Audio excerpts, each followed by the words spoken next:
Hi, this is Hacking Capitalism, episode number 12, The Fallout. My name is Todd Bonnewell. You can find out more about me at todd.bonnewell.com. My name is Joe Blankenship. You can find out more about me at thejoeblankenship.com. Thanks for having me again, Todd. Thanks for joining me, Joe.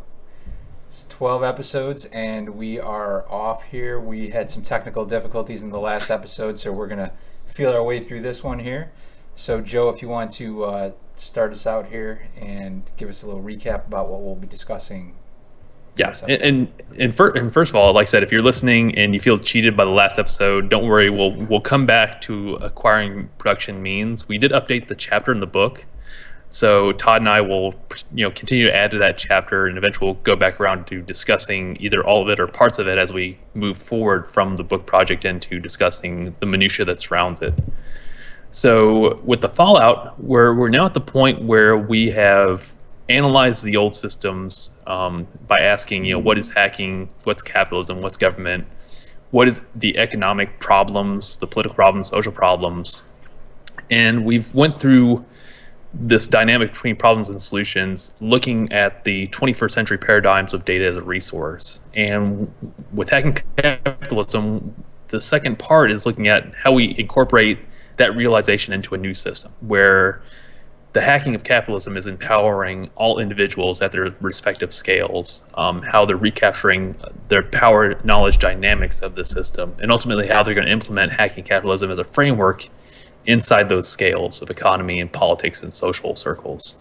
And we've talked about what the possible repercussions that is once people figure out how the mode of this production works, how they can reacquire the means like the raw resources, reacquire the machinery, reacquire the infrastructure, and ultimately what that means for this current paradigm of essentially corporatocracy that we have to deal with on a daily basis. How individuals can recapture their own power instead of being disempowered by either their jobs or by the day-to-day grind that they have to deal with in order just to survive. So we're talking about essentially leveling the field, which is what the fallout is about, and what's possibly going to happen as a repercussion of trying to do that. So, and we start out with best case versus worst case scenarios. What is the best case scenario for implementing hacking capitalism where you are? And the best case is that we have a quiet revolution, a very peaceful transition of the economic back to the political and the social, with the social being the dominant factor. With the people at a decentralized, distributed level within each of their respective spaces, being able to mobilize power from local to global, and having be able to do that with the appropriate means, both socially and technologically, in unison. So that someone in the U.S. can have an equal say with somebody in Central Africa, and they're both on an even playing field. If someone in Central Africa is doing, some kind of ecological development, and that has implications for a certain resource that's affecting some kind of production in China that ultimately affects the markets in the U.S., everybody in that process, whether it's a flow or a node inside that circuit, everybody inside that circuit of capital should have a say in what goes on equally, instead of having more profit end up at the end and less profit being reciprocated at the beginning of that process. So, but the worst case scenario is obviously the current mechanisms of economics and politics, definitely kick back against it, which is ultimately what will possibly happen. Because the economics has a deep control of the political, and the political, whether it's the Department of Defense in the U.S. or the military in other countries, the political holds on to the threat of violence via the military and police structures, which means that they have all the contingencies for quelling public discourse and ultimately disrupt the dialogue on how hacking capitalism can actually help the social into the political. Mm-hmm. So it's one of those things where whether you're talking about the red shirts in Thailand, or you're talking about labor reform in China, or you're talking about the tropes of the middle class in developed countries in the the EU and the United States, it's one of those things where that dialogue needs a foundation of knowledge, a new knowledge, which is what we're trying to promote with hacking capitalism, to kind of shift the focus, because the focus is on just accumulating money and not worrying about how we're doing that, because we have a focus on, if we save enough money, our kids can go on to do something undefined, and we can retire to some standard of living also undefined. Yeah. Instead of asking, what is of real value to us. Yeah, we start living at retirement. It's kind of a little silly. Yeah. But yeah, absolutely. I mean, best case and worst case scenarios. I like to think of this as, as we progress here through this period of transition, this transition period, we need to, what we're trying to do here is really pick our heads up and take a look at where we're going. I think a lot of us are heads down doing what we're doing and not really concerned about where we're going. Individually, we're usually concerned about where we're going, but collectively where we're going, and for us to be on that same page is, I think, is a critical component in the solution, whatever it may be. We can't leave people behind. We can't leave people out of the solution. We've talked about this before, but we talk about best case and worst case scenarios during a fallout. If we are going to lift our head up and say where are we going, and we're going to decide where it is, obviously I think the best case is utopia, meaning, I think a lot of times people mistake utopia for being, well, first of all, mythical, that in that it's not going to happen. But I think a lot of times people think they can't get beyond the idea that your utopia is the same as my utopia. And they get stuck there. It's like, well, I'm not going to agree that this and this, so how is it utopia if we can't agree? And it's that mentality of, it's that limitation and the fact that people can't see this abundance that does exist, and the human creativity that exists, and the amount of human resources that exist on this planet that are being used right now extremely inefficiently. So as we move into that fallout period and we look to what a best case might look like, as listeners or viewers of Hacking Capitalism have seen, we often talk about these things in a way that we're trying to be all inclusive. So when we talk about utopia, it's important just to keep in mind that everything that is important to you is important to everybody. And if we look at it that way and have this list of things that need to get done so everyone's happy and gets what they want and need, then we've reached utopia, right? I mean, it's as long as everybody's getting what they want and need, then there's no complaints. You've got what you want, or else you'd be complaining and that would be a want, and then we're back to square one. But in that definition of everyone gets what they want and need, it overcomes that. Now forget about how, right? That's what we're talking about, that transition. But even that end point of, lift your head up and look down the road and see where we're going. You might not be able to see past that idea of what it is, but at least you can understand what it's like for you to get everything you want and need, and for nothing to be unresolved, right? For you personally. And as long as that was that way with everybody, then I think that's a decent way to look at, some kind of utopia, best case scenario.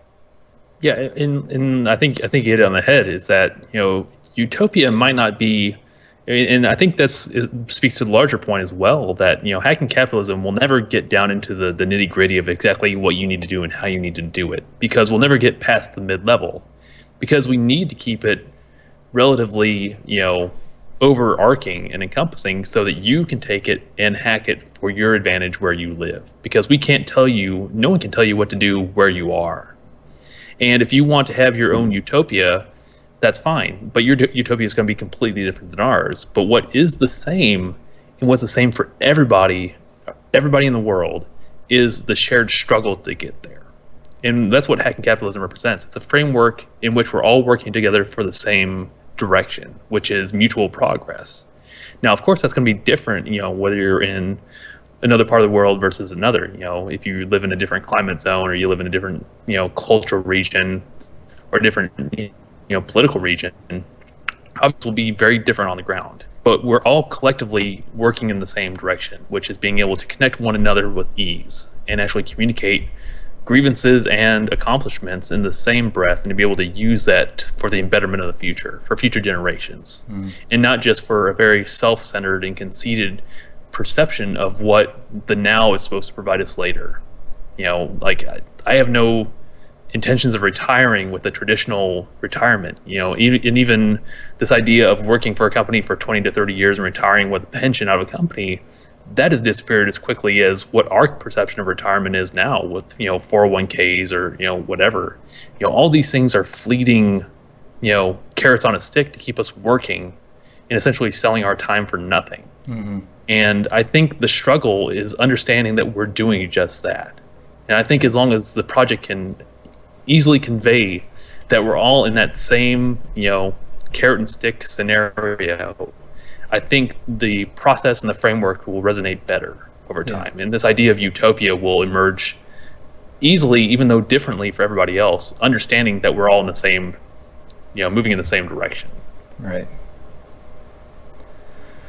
Yeah, and we want to keep the transitions peaceful, right? I mean, this is not, this is not a call to arms, and No.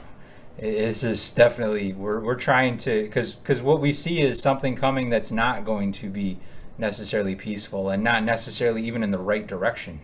So that's catastrophic, right? I mean, death for the sake of death and no progress whatsoever. Even setting us back, perhaps it's just unnecessary. So we definitely want to keep those transitions peaceful and look for ways to, this is the point of hacking, right? It's so you butt your head up against a wall and you don't try to break through the wall, you try to figure out a way around it. And I think that's what the U.S., obviously, us being from the U.S., that's what we do a lot of times with, most often with our military and government in general, really. It's just a forceful regime. And I think if we think a little bit more about that those transitions and what they might look like, and stopping when we hit those walls, and instead of looking at ways to go through them, we look at ways around them. Because I mean, it's one of those things where why expend the resources to rebuild when you can just leave it alone in the first place? It's like it's in, like I said, it doesn't even have to be that drastic. It's like in peaceful transition, we could be talking about something as easy as not consuming as much as you're consuming right now. Just, shifting around your personal lifestyle, to a needs-based economic consumptive pattern instead of just this, if you have spare capital, just throw it at the economy and see what you get back, if you're not adding real value to the system or taking real value with the expectation of reciprocity, then why get involved with it in the first place? Do something else that actually helps build out either maybe a knowledge power type dynamic where you're actually developing something for education purposes, or you're helping family kind of expand their understandings of where they need to be. Those are things that are of high value but aren't compensated with any kind of money or currency or anything like that. And I think a lot of the projects both me and Todd are working on in our more technical day jobs are working towards helping to develop systems that actually do give you some kind of credit for that social value, for that political value, for that involvement in your community and your social scale. Yeah. Because I think, it's hard to place money on what a mom does for her child if a mother's doing her job right, or a father's doing for the child if the father's doing something right. There's no value for raising a productive citizen in society at least in the U.S. I mean, there are other countries where they do help compensate moms for being moms, but that's because they're having demographic shrinkages, not because they value what the child's going to offer to the society. They just need bodies to pay taxes. In other cultures, they also reap the benefit of that child, because in terms of seeing the production, and you're investing in that child because that child will take care of you. The family unit is much stronger in other countries, whereas in the United States, it's more 18 the kids out the door and good luck to the parents, we'll put you in a home. And and we better hope Medicare pays for it. And it's just more independent, and it's bad in a lot of ways, right? It's the idea of this independence is not necessarily a good thing. We take ourselves away from nature, away from other people, away from what it means in order to make decisions about ourselves, when it's just not about ourselves. And that individuality is a I don't know, comes from a greed-based mentality, I guess. I don't know. I think you're right on target. But I think there's also different forms of individuality. Like, it's good in one way to be economically independent and to have an individualistic and a very, you have your own mindset about what politically should go on. But with the way that we're educated, especially in the West, is that it's an all or none individualistic type thing where we're taught to take tests and we're taught to think in a capitalist mindset. And the capitalist mindset is, it's every man for themselves, every woman for themselves. Whoever gets on top gets on top. Everybody else is a loser. Yeah. And people don't disconnect the economic reality from that, from the implications of the social and political. Like, we should be collectively engaged in a political dialogue. We should be collectively engaged at different scales on a social dialogue. If we're and I think that's one of the toughest things inside Hacking Capitalism is helping other people understand that there are different forms of education that you need to be engaged in order to develop how you should implement the framework. Because it's like our next section. Let the rich people do their own work. Because eventually, once we've implemented the new system, once we've put forth our first hacks into the world, and once we've started communicating about how these hacks have taken effect, how we've gone about taking back certain things that benefit us, and ultimately how they've affected those circles, those lessons learned don't get pumped back into a very small 1% of the population that have all the money and resources in the first place. We've already decentralized and distributed the media apparatus and the communications infrastructure so that everybody knows immediately, or maybe almost real time, if not real time, the effects of how the hack has gone through. And everybody else around the world can say, hey, we can either mobilize and help out, or we can learn from that if it was a success and implement it where we are. And people that are nearer to those locations will obviously be able to benefit. But when the rich realize that they don't have anyone to do their work anymore, and that people are starting to mobilize their own economies, then they'll understand that, hey, there's no turning back. And I think with blockchain technologies like Bitcoin and Ethereum, a lot of the ideologues inside the community have voiced the idea that it's not like any other economic or political or social movement like before.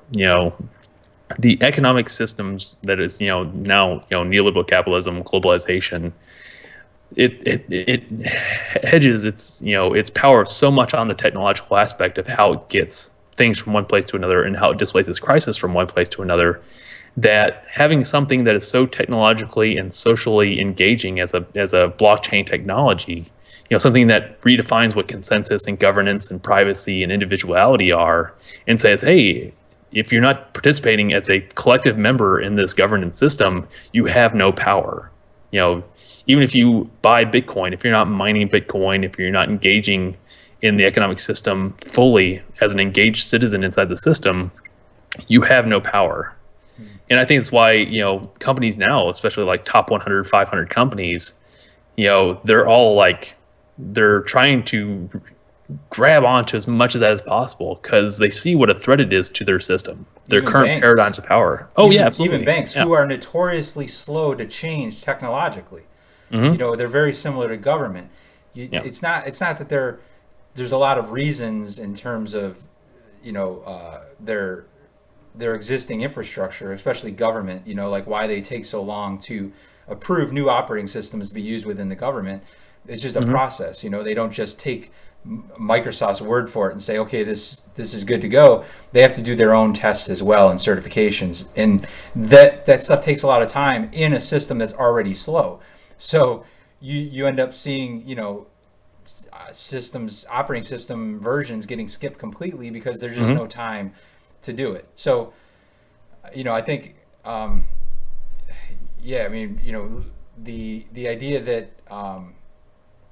that we're going to let the rich people figure it out is, to me, that it's that ultimate not goal, but it's that ultimate vision of how do you prove that money is not worth anything? Well, you take away purchasing power, right? So that's what the rich doing their own work means. If all of a sudden that rich person could go down the street and for $1,000 get their car washed, well, it doesn't work because they're not doing their own work anymore. They've just upped the price. The system that we've hacked now has just changed an exchange value, and that's not the point. And it's also not the point to necessarily move money through Bitcoin or use Ethereum to exchange contracts that have values that are still tied to a monetary value.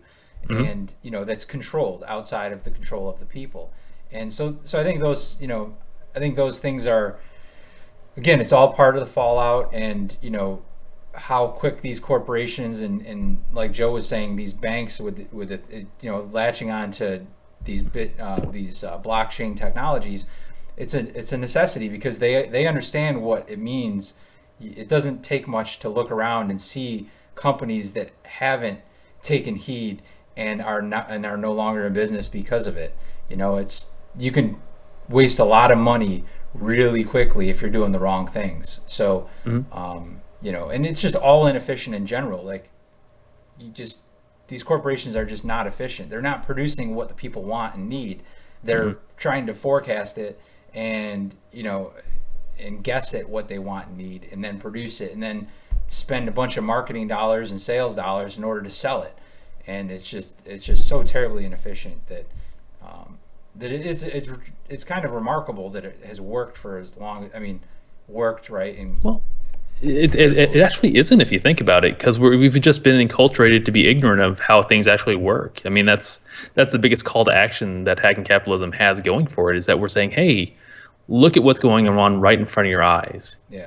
There's zero reason why in the 21st century, where we can't connect everybody in the world with some kind of technological connectivity. Everybody in the world can't have internet tomorrow if we want it to happen. We could stop a lot of the political and social unrest that a lot of countries, even the most violent ones, have, if we could just get in there and say, hey, listen, we can help raise you out of poverty. We can help educate you. We can do all these things. There's no reason why banks should even exist nowadays. right. Because we have all the power in the world to regulate how much money we have because we worked for that money. There's no reason why we shouldn't control our own, expenditure of time and what people gave us for our time. Yeah. Everybody in the world could be able to do that tomorrow, So that it's one of those things where, people are like, it's impossible, or I don't see how we could do that. That's too difficult. It's not too difficult. Yeah. There's 7.5 billion people in the world. I'm pretty sure a good group of us can get together and figure these things out. Yeah. It's not impossible. Believe me, if you take anything away from anything we're talking about, none of this is impossible. Yeah, it's Everything we're talking about is possible. I would even say it's not even difficult, right? I mean, like, it's challenging, maybe. It's logistics, and we've already done, like, the corporations are already doing this. Like, the logistics is already there. Just they're doing it in a competitive environment where whereby you can't share things. It's not transparent. It's not open. So inefficiency creeps in, and it's really, really inefficient. And we're kind of jumping back. At least I'm jumping back a little bit too far. But the idea behind the fallout is that we're going to hit this point where we get to the other side, and what's it look like, and is it good or is it bad? And I think, to Joe's point, if we had that system of communication, I think a lot of times people jump to doing something drastic or dramatic because they don't feel like help is on the way. So if they knew without a doubt that they've tapped into this system and they know help is on the way, then there's no reason to do the things that they had in their mind to do, because they know help is on the way. Yeah, and who knows what the implications for, like, crime, for other types of negative things that society has to deal with on a regular basis. Yeah. Who knows what the implications would be if we could just give people what they're worth and what they actually do. Actually show them that, hey, you're producing value. We value the fact that you're producing value, and it's reflected in this, interconnectedness. Whether it's some kind of new types of currency or new kind of capital exchange or something like that. It's one of those things where people on the local scale have to develop exactly how they want to do that. But we can start showing people, like, hey, if you need help, just reach out. Right. And there's a lot of places around the world where that's a daily thing. People, if they need help, they're helped. But a lot of places inside of capitalism, especially, like nowadays, if you're poor, you just stay poor. That's just how it works, and it's not the way it should be. And it's too easy to fix that. Yeah. And I think that's moving into the next section, just holding strong. There will be pushback. Even though we want to keep it peaceful, people, especially people that are A, in control of the system, and B, that are bought into the system, like upper middle class. The middle class, especially inside capitalist societies, inside Western European societies, they're the ones who are going to have to go, hey, we're, the silent majority here. We need to take actions now to make sure that our kids' futures and our grandkids' futures don't have to deal with accelerated, forms of exploitation, and devaluation of their time and of their value. We want to see our grandkids and our future lineages valued for what they're actually worth, which is way more than what they're getting now. And, we all need to hold together in all aspects of this. We're talking about, that's social to the political connection and strengthening that connection to where there's a collective voice for, peaceful revolutions inside of saying, hey, the economies around the world are really exploiting us. We've called them out on it. So we need to start mobilizing legislation and regulations now to make sure that we're not exploited, make sure that we're getting the value that we deserve. And, it'll be worth the struggle, and if we don't start now, then it's just going to exacerbate what we have to do later to change it. And we're already a couple of centuries into this. It's like we need to understand the history behind this thing, what we're currently at, so that we can actually act for the future in an appropriate manner, and not just say, it's not affecting me today, I'll deal with it tomorrow. That's a horrible attitude to have with people that are exploiting you right now. Yeah, it's like what the U.S. does with its debt. Only we take that analogy and move it to atrocities, right? Like we're not getting any better the way we're doing this, and it's just getting worse and worse and worse. And it is worth the struggle. And I mean, not to steal a political line, but what do you have to lose, right? Yeah, it's more than it's about understanding it, but it's also about taking action. So we absolutely need to start sooner than later. Yeah, and like I said, there's tons of examples all around the world of why atrocities and bad things need to happen. Like the Rwandan genocide, there was no reason for that to happen. And that was more so an economic thing than it was a social or a political thing. Yeah. Generations and generations of people combined with, generations of people dividing up their land to smaller and smaller plots mixed with a drought caused this, horrible thing. And don't get me wrong, the Belgians played a big part in disconnecting the majority groups there. But ultimately, it was the fact that a vast majority of the people in that country were economically disempowered because they weren't being valued and could not extract value from local economies. So they had to do something to feed their families and to feed themselves. And there was no reason for that thing to even happen because all nations involved had the power to stop that way ahead of time, but they didn't because they're way too worried about extracting stuff that didn't belong to them and getting max value instead of giving the people the value that they deserve in the first place. And it doesn't have to be that big of a scale. It could be a single mom working 2 jobs in, the urban centers of the United States, not getting paid what she needs to get paid so her kids can get a decent public education when, that seems impossible because education is constantly defunded and she's working 2 or 3 minimum wage jobs and not getting paid what she's actually worth because she's trying to raise productive citizens into the future. And she can't do that when A, she never sees the kids, and B, doesn't have the resources to support their education and their future growth. Yeah. So, it's not just, an atrocity on a big scale. It's not, mass starvations like in, the Russian revolutions. It's like, it's these small atrocities of moms not being able to connect and see their kids grow in the right directions and families being broken apart because they can't afford to have the lifestyle that they actually deserve. Yeah, it's the things that perpetuate our condition. Yeah. And I think that, maybe, Joe, I think we might need to add a little section in terms of talking about some kind of like maybe pressure release valve to the system or some kind of like panic button, where people that are in distress can really, hit that button and really get the help they need so that we don't, don't run into these situations. Right now, a lot of those things are, we're not saying that nobody's handling any of these things we're talking about. Obviously there's a lot of they just don't have the resources to do it. But there are people out there doing stuff to help people in bad situations. But I think that ability to like hit that button instead of having to rely on a news organization or sometimes you just, no matter who you feel like you talk to, you just don't get anywhere and people just end up giving up. And when we talk about hacking capitalism, it'd be nice to have a way so that real soon in the implementation of this thing, that there's some kind of way to say, hey, I need some help, and in a bad way, you know? Well, I think we talked about part of that when we talked about capturing the media apparatus.